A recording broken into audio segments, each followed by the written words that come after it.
I have the great fortune of not fitting the stereotype of overwhelmed, sleep-deprived, new parent.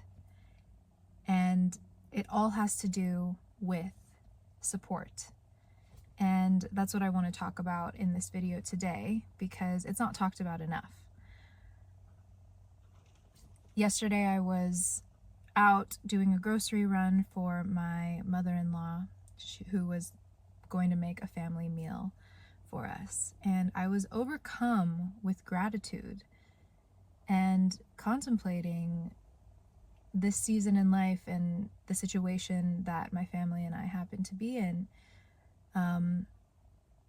Yes, we are living with my husband's parents, so my in-laws. And while having a baby, she just turned 6 months old, it's with all the things that come with living with your parents, it has also come with such great blessing. And I see the benefits that my daughter is getting because she gets to wake up every morning and see adults who are not her parents, who love her so much, and for her to witness and observe all of the family and relationship dynamics. I just sense deeply that it's giving her so much resilience, because so much resilience and confidence and security, which I can get into later, but the main point of this is that living with family, or at least living close enough to family to where you can have your children, have your baby, spend some time, no matter how small it is, 20 minutes here and there with their grandparents or a loved one, so that you can get a workout in or get some business stuff done or anything, some self-care. It really adds up, and it's so I'm just really grateful for this season and for the fact that we have this support. Granted, a lot of people don't have this, and I was actually one of those people. I actually sought that life for most of my life and for all of my adult life before meeting my husband. I thought the highest ideal was a life of independence. And I attribute this to the way that I was brought up, the things that I was taught in my family, and what I observed with my own parents and how they got along in the world. I thought the only way to be, at least the highest way to be, was independent, having your own career, making your own money, being able to support yourself by yourself. And I really didn't put value so much on family, because I'd never seen a model that worked or that produced whole, healthy, vital human beings. There was always so much suffering. Not to say that I didn't have wonderful moments in life and childhood, but everyone's doing the best they can. And now, after seeing and being a mom, seeing the beauty that comes with marriage and prioritizing the family unit, and seeing the results that it's creating in my 6-month-old's life, I would not trade it for the world. And I see now the importance of interdependence in families, especially in families. So yeah, yesterday I was out grabbing these ingredients for my mother-in-law, and just so thankful that we have someone who is willing to make meals for the family, so my husband and I can spend more time with the baby. Or even when my mom, so my Solari's other grandma, when she comes and visits from the East Coast, she's here and just wants to be with my daughter all the time, and she's so helpful and attentive. And the support of loved ones around you, especially as you're raising a family,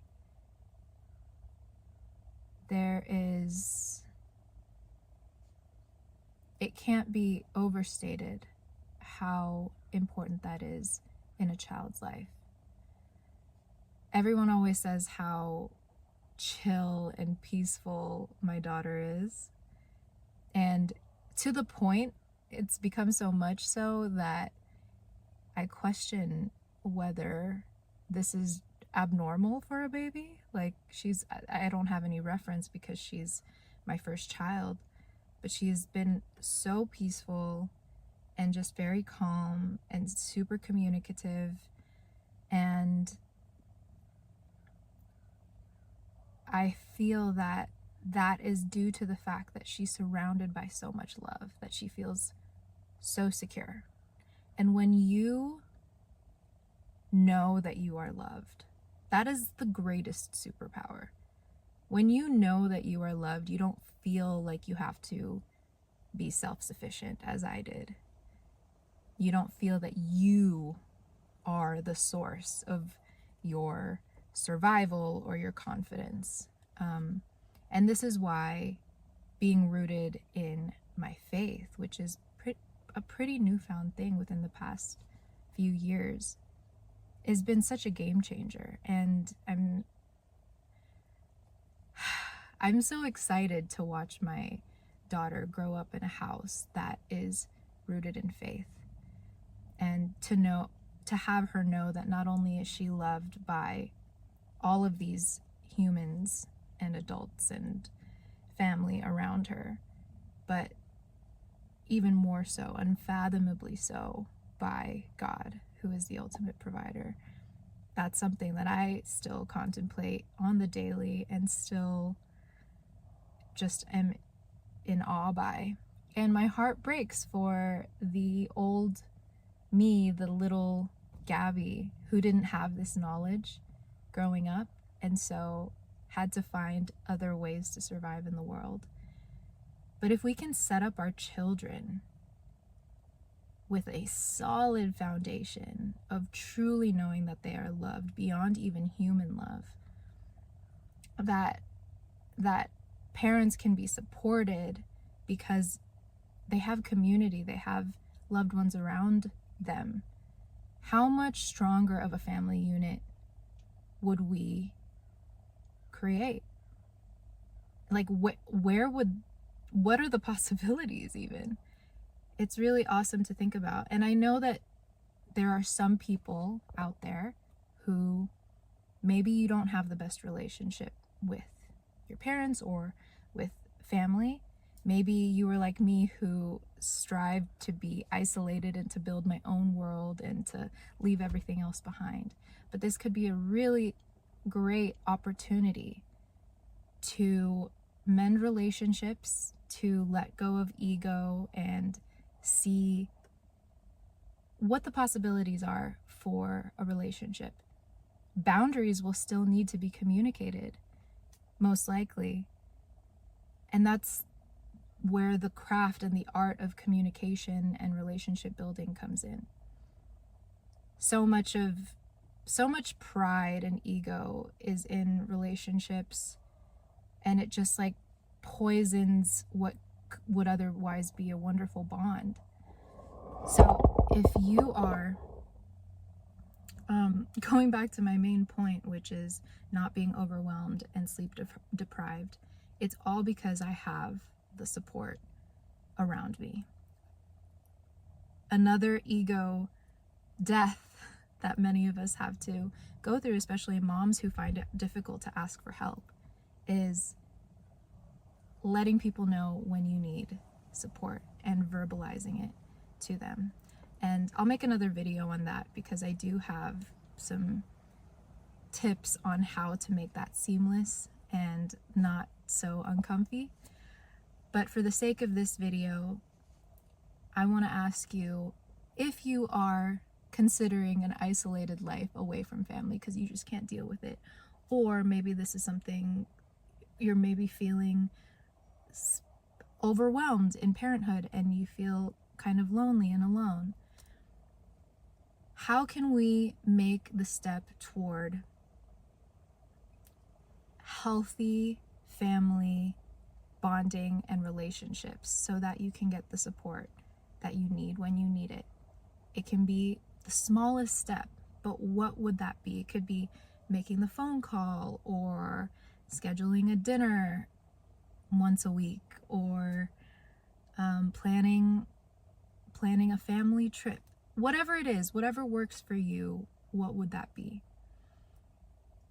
For me, I'm grateful for this season. I know it's not going to last forever because my husband and I and baby Soul are eventually going to get our own place and hopefully grow and expand our family.